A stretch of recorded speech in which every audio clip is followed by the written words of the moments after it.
shall we three meet again? In thunder, lightning, or in rain? When the hurly-burly's done, when the battle's lost and won, that will be ere the set of sun. Where the place?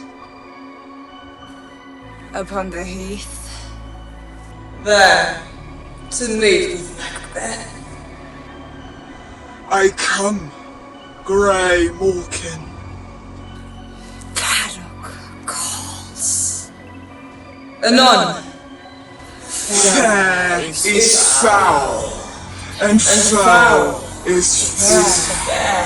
Hover through the fog and filthy air.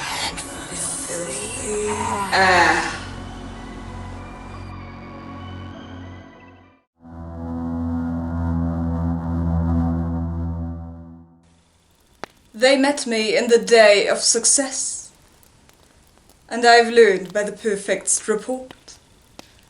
They have more in them than mortal knowledge. When I burned in desire to question them further, they made themselves air, into which they vanished. Whilst I stood rapt in the wonder of it, came missives of the king, who all hailed me Thane of Cawdor, by which title before these weird sisters saluted me, and referred me to the coming on of time with, Hail, King, that shalt be. This have I thought good to deliver thee, my dearest partner of greatness, that thou mightst not lose the dues of rejoicing by being ignorant of what greatness is promised thee. Lay it to thy heart, and farewell.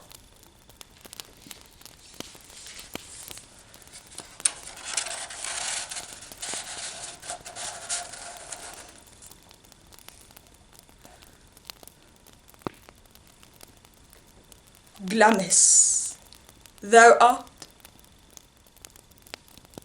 and Cawdor, and shalt be what thou art promised. Yet do I fear thy nature. It is too full the murk of human kindness to catch the nearest way.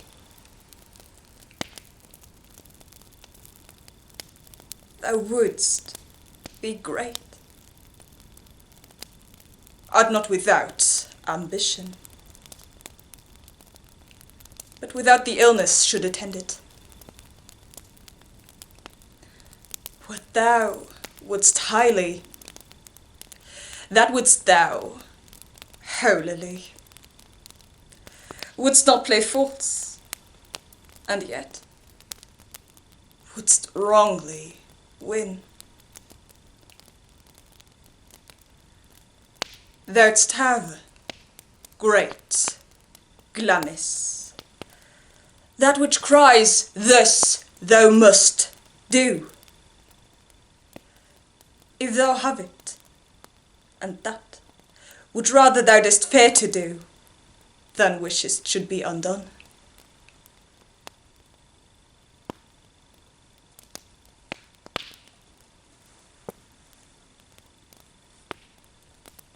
Hie thee hither, that I may pour my spirits in thine ear, and chastise with the valour of my tongue all that impedes thee from the golden round which fate and metaphysical aid doth seem to have thee crowned withal. The raven himself is hoarse, that croaks the fatal entrance of Duncan under my battlements.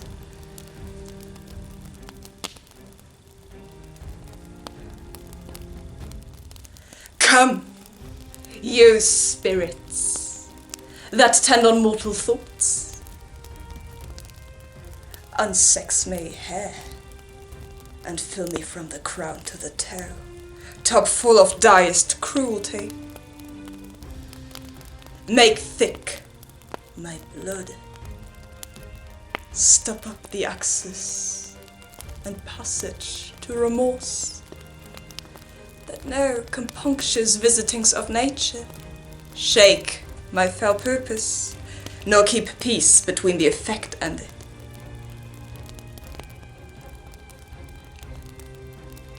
Come to my woman's breasts, and take my milk for gall, you murthering ministers, wherever in sightless substances you wait on nature's mischief. Come, thick night, and pall thee in the dunnest smoke of hell. Let my keen knife see not the wound it makes, nor heaven peek through the blanket of the dark to cry, "Hold! Hold!"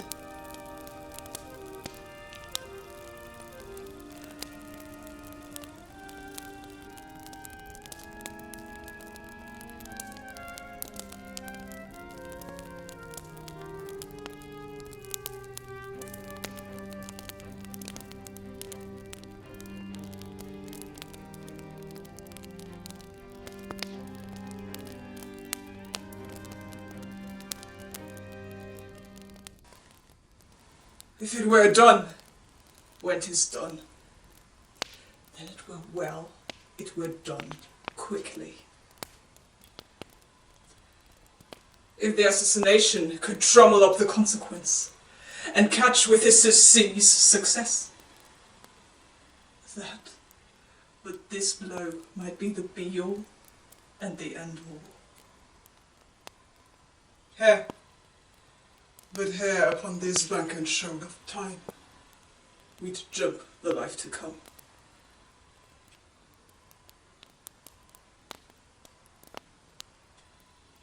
But in these cases, we still have judgment here, that we but teach bloody instructions, which being taught return to plague the inventor. This even-handed justice commends the ingredients of a poisoned chalice to our own lips.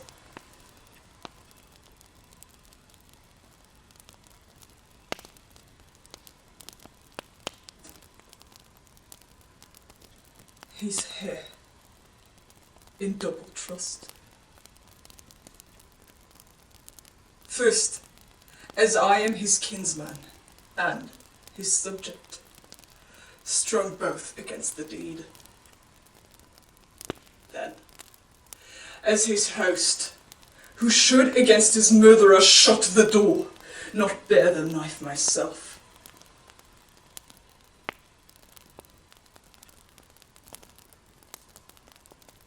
Besides, this Duncan hath borne his faculties so meek, hath been so clear in his great office, that his virtues will plead like angels, trumpet-tongued, against the deep damnation of his taking off.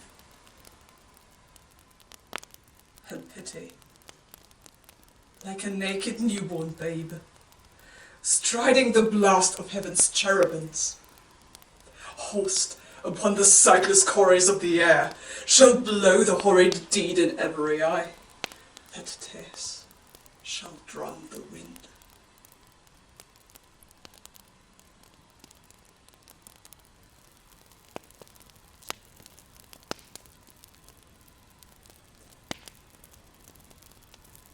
I have no spur to prick the sides of my intent, but only vaulting ambition, which o'erleaps itself and falls on the other.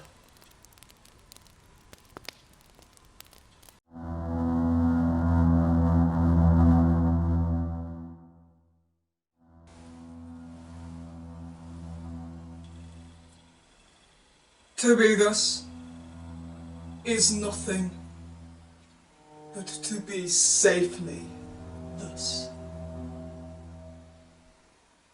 Affairs in Banco stick deep, and in his royalty of nature reigns that which would be feared. 'Tis much he dares, and to that dauntless temper of his mind he hath a wisdom that doth guide his valour to act in safety.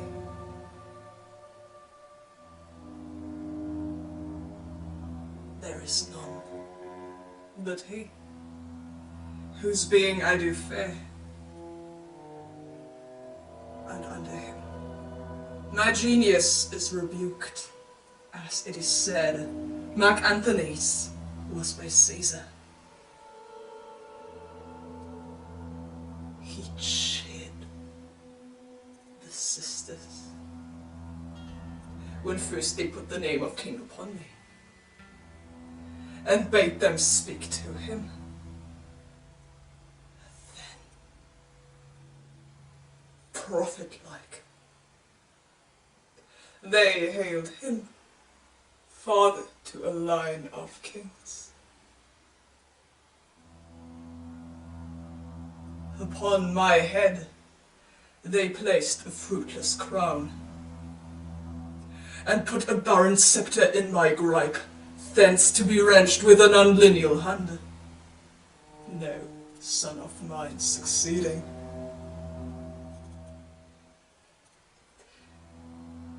If it be so, for Banquo's issue have I filed my mind.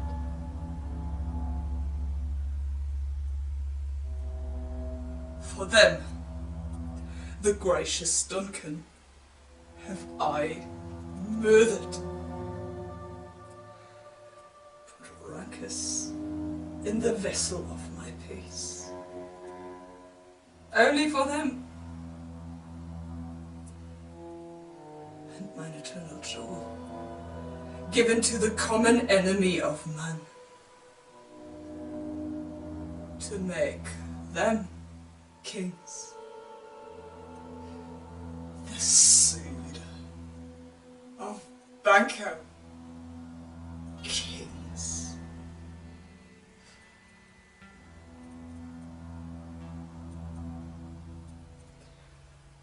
Rather than so, come fate into the list, and champion me to the utterance.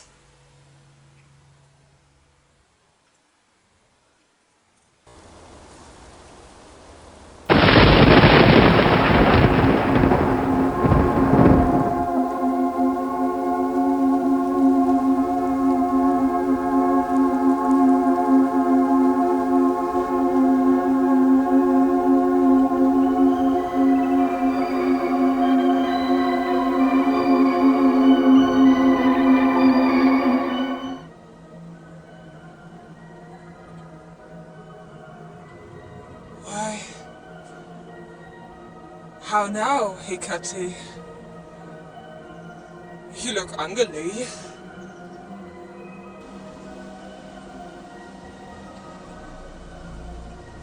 Have I not reason? Elders, as you are saucy and irritable.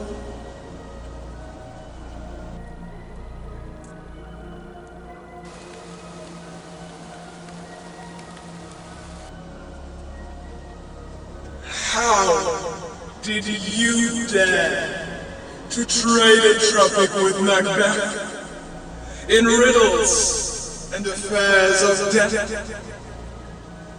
And I, the mistress of your charms, the cleverest contriver of all hearts, was never called to bear my part or show the glory of our art.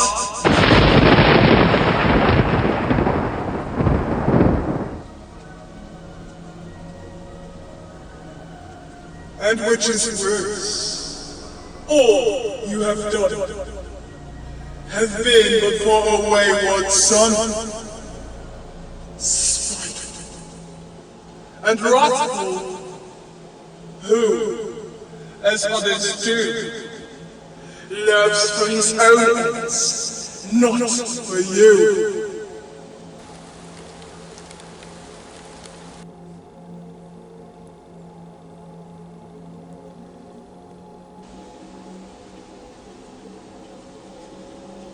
But make amends now.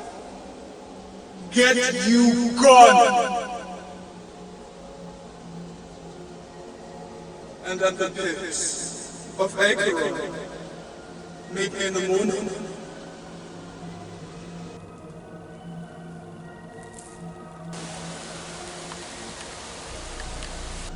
Thither he will come to know his destiny.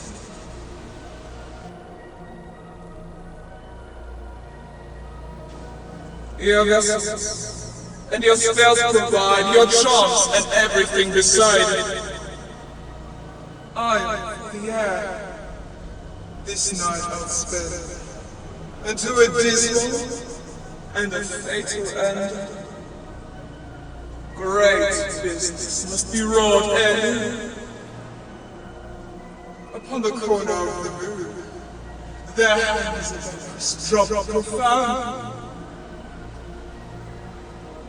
Catch it, ere it comes to drown, and that, distilled by magic sleights, shall raise such artificial sprites, as by the strength of their illusion, shall draw him on to his confusion. He shall spurn fate, scorn death, and bear his hopes of wisdom, grace, and fair. And you all know, security is mortal's chiefest enemy.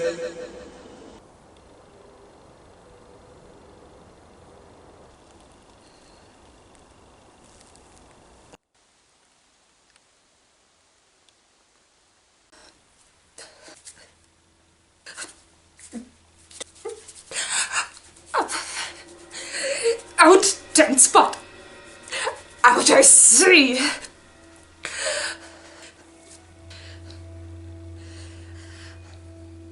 One, two. Why? Then 'tis time to do it. Hell is smoky.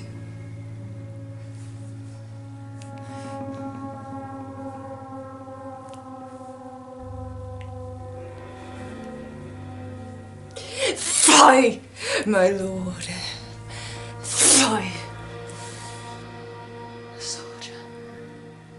And the fed. What need we fear? Who knows it? When none can call our power to account.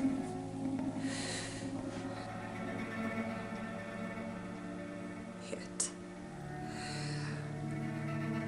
who would have thought the old man to have had so much blood in him?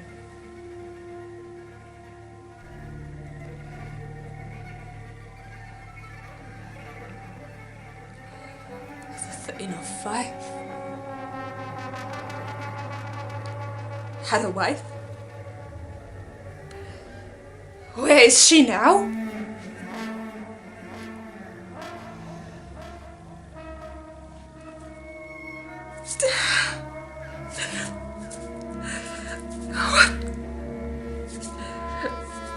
Will those hands never be clean?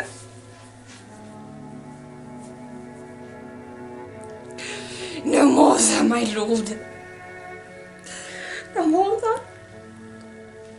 than you, my all, with this starting.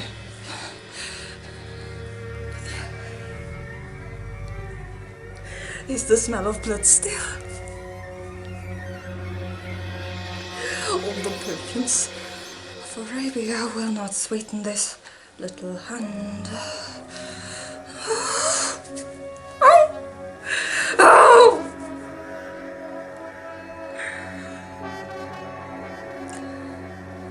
Wash your hands. Put on your nightgown. Look not so pale. I tell you yet again, Banquo's bury. He cannot come out on's grave.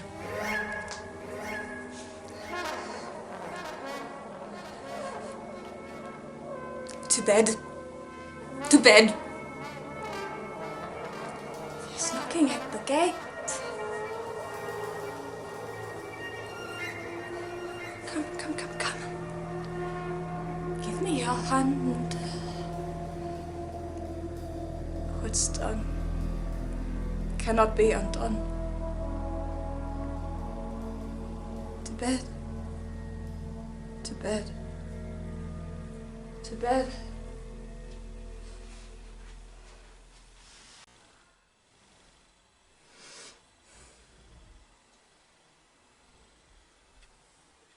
Bring me no more reports. Let them fly all. To Burnham Wood, remove to Dunsinane, I cannot taint with fear. What's the boy? Malcolm. Was he not born of woman? The spirits that know all mortal consequence have pronounced me thus.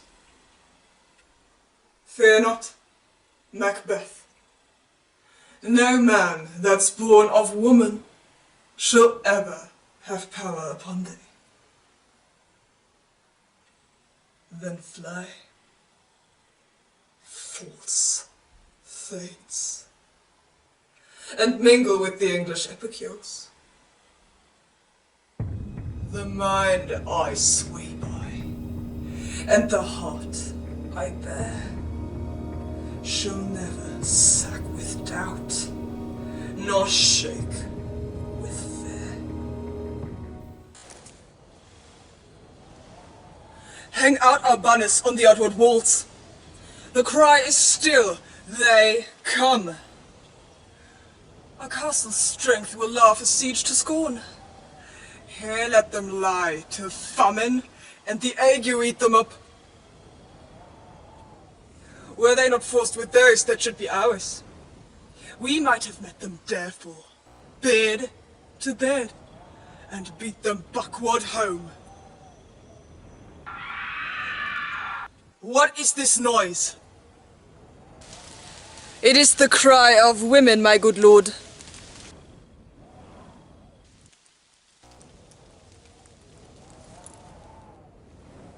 I've almost forgot the taste of theirs.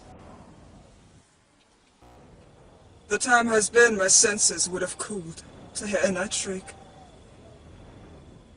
And my fill of hair would, at a dismal treatise, rouse and stir, as life were in it. I've supped full with Horace. Diners familiar to my slaughterous thoughts cannot once start me.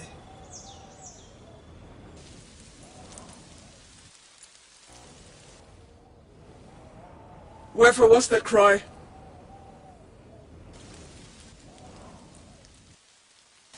The Queen, my lord, is dead.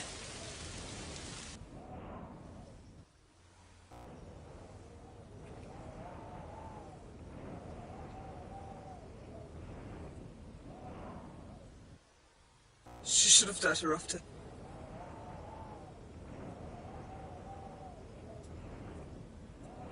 There would have been a time for such a word. Tomorrow. And tomorrow. And tomorrow creeps in this petty pace from day to day to the last syllable of recorded time. And all our yesterdays have lighted fools the way to dusty death.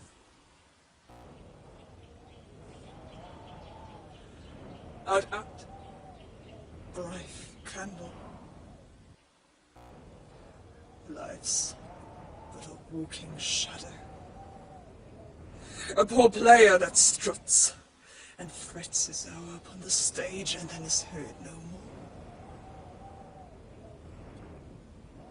It is a tale told by an idiot, full of sound and fury, signifying nothing.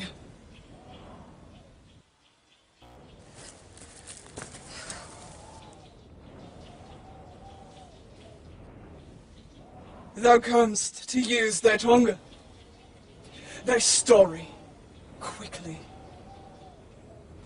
Gracious my lord, I should report that which I say I saw, but know not how to do it. Well, say, sir. As I did stand my watch upon the hill, I looked toward Burnham, and anon, methought the wood began to move. Liar and slave. Let me endure your wrath, if it be not so. Within this 3 mile may you see it coming. I say, a moving grove. If thou speak'st false, upon the next tree shalt thou hang alive till famine cling thee. If thy speech be sooth, I care not if thou dost for me as much.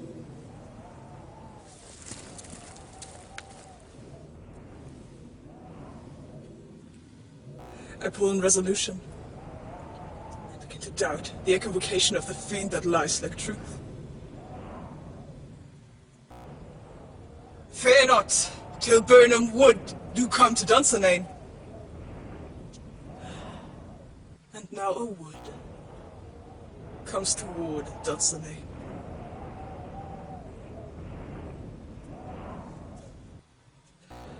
Arm and out!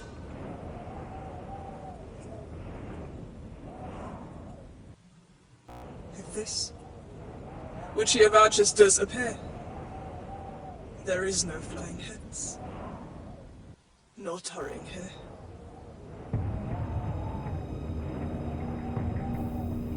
I begin to be aweary of the sun, and wish this tale of the world were now undone. Ring the alarm bell.